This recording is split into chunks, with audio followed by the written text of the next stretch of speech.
মেলায় এসে যে এত একটা ভয়ঙ্কর পরিস্থিতির সম্মুখীন হতে হবে এটা আমরা বুঝতে পারি। সো হ্যালো এভরিওয়ান, আসসালামু আলাইকুম। সবাই কেমন আছেন? আশা করি সবাই ভালো আছেন। আমি আল্লাহর রহমতে ভালো আছি। আপনাদের আজকে মূলত আমরা চলে আসছি গ্রামীণ তরুণ উদ্যোক্তা শীতবস্ত্র মেলাতে। আমরা যদিও বা ওইভাবে মেলাতে যাওয়া হয় না, তাই হঠাৎ করে আজকে প্ল্যান যে গ্রামীণ তরুণ উদ্যোক্তা শীতবস্ত্র মেলা নাকি অনেক বড়, তাই সবাই মিলে প্ল্যান করে বেরিয়ে পড়েছি মেলা দেখার জন্য। যদিও মেলাতে কখনো যাইনি বা ওই রকম পরিস্থিতির সম্মুখীন হইওনি, তাই বুঝতে পারিনি যে মেলার এত পরিমাণ। মেলা মানেই যে ভিড়, অনেক লোকালয় হবে, এটাই বাস্তব কথা। কিন্তু ভাই, নিজের চোখে না দেখলে তো আমি সত্যি বুঝতে পারতাম না যে মেলা মানে এত পরিমাণ মানুষের ভিড়। আগে থেকে আমি মেলা পছন্দ করতাম না, কারণ আমি জানি মেলাতে ছেলে মানুষ বেশি থাকে বা লোকজন বেশি থাকে, ধাক্কাধাক্কি অনেক একটা প্রেশার। আজকে নিধিরা অনেক জেদ করছিল যে আপু চলো একটু মেলায় যাই, মেলায় নাকি এই মেলাটা নাকি অনেক বড় হয়, অনেক ভালো, তো চলো একটু দেখে আসি। তো তাদের আসলে জেদের জন্যই আজকে বেরিয়ে পড়ছি মেলা দেখার জন্য।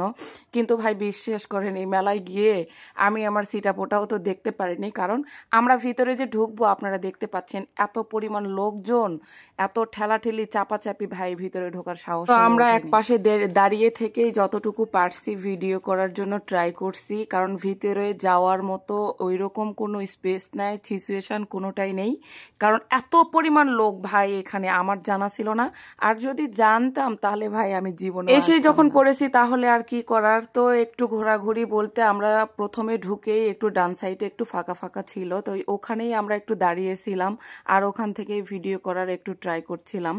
আর ট্রাই করতে করতেই দেখলাম যে এখানে মানে এই যে বেলুনের যে ইয়েটা, মানে এটা কি বেলুন শুটার বলে, তো এটা আমি কখনো ট্রাই করিনি, তাই মন চাইলো যে মেলায় যখন আসলাম আর ভিতরে একটু ঢোকার সৌভাগ্য হয়ে উঠলো, তাই এই বেলুন শুটারেই চলে আসলাম একটু শুটার করার জন্য, কারণ মেলার ভিতরে তো ঢোকার সৌভাগ্য হয়ে উঠলো না। তো এখানে এটা করার সময় এই বাবুটা বলছিল যে আমি একটু ট্রাই করতে চাই, তো তার মনের ইচ্ছাটাও পূরণ করে দিলাম। আমি যদিও তাকে চিনি না, তো তাকে দেখে আমার আসলে একটু মায়া লাগলো, একটু খারাপই লাগলো, তো তাকে আগে প্রথমে দিয়ে ট্রাই করছি। তো আমি আসলে পারবো এইভাবে বেলুন ফুটাইতে এটা আমি মানে ভাবতেই পারিনি। যাই হোক, সবগুলো ফুটাইছি, দেন দুইটা শুধু মিস। মেলায় আসলে অনেক কিছু তো খাইতে মন চায়, কিন্তু ভাই আপনারা দেখতে পাচ্ছেন যে খাবারের দোকানগুলো যে কোথায় এটাও আমরা দেখতে পারিনি।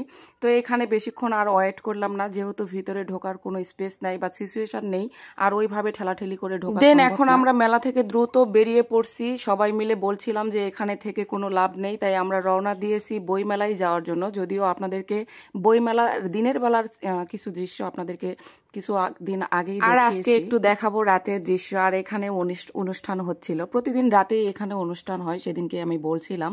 তো সবাই মিলে বললাম যে চলেন আজকে ওখানেই যাই ওখানে মানে যে অনুষ্ঠান হয় একটু দেখে বাসায় চলে যাব। দেন চলে আসছি বইমেলায়, আর বইমেলায় এসেও অনেক লোকজন, তারপরেও এখানে ভাই দাঁড়ানোর মতো ঘোরার মতো স্পেস ফাঁকা ছিল আর কি, ওইরকম পেলাপেলি ঠেলা। দেন এখানে এসে কিছুক্ষণ আমরা অনুষ্ঠান দেখছিলাম, নাচ হচ্ছিল, গান হচ্ছিল, বেশ কিছুক্ষণ আমরা এখানে ওয়েট করে অনুষ্ঠান দেখছি।